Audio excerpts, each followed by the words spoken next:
In a previous video, we met with David and Sarah Williams and we greeted them in Hebrew. Now the natural thing after greeting someone is to ask how are they doing. And here's a vocabulary that we'll be working with. Ma, shalom, tov, todah, me'od. Now first we're going to focus on the word shalom.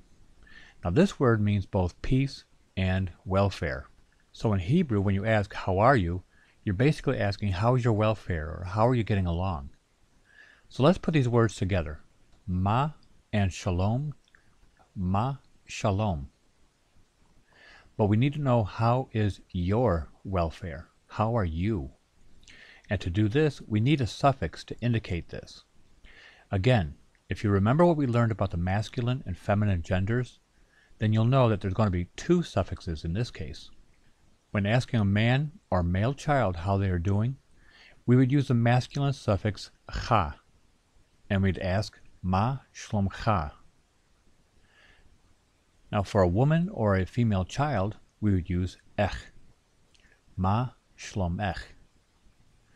Now here they are together so you can see the differences in the nikud depending on the gender of the sentence.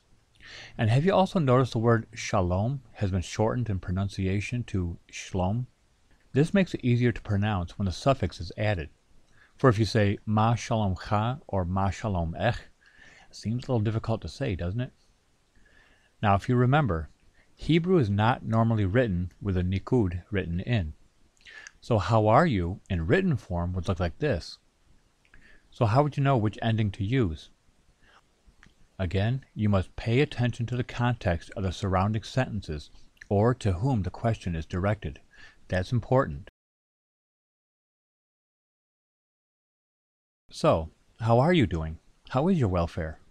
I hope it's tov.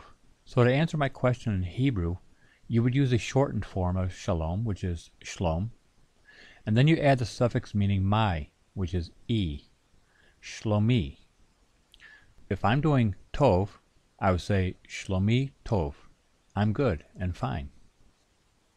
So there we have how are you and saying that I'm fine. Below this video, we have some exercises and extra vocabulary to help you expand on asking people how they're doing, or maybe they're not feeling well, or other answers that you may encounter. Practice often with your language partner if you have one, or get on Transparent Connect and talk with other students and instructors there. Well, thank you, and we'll see you in the next video.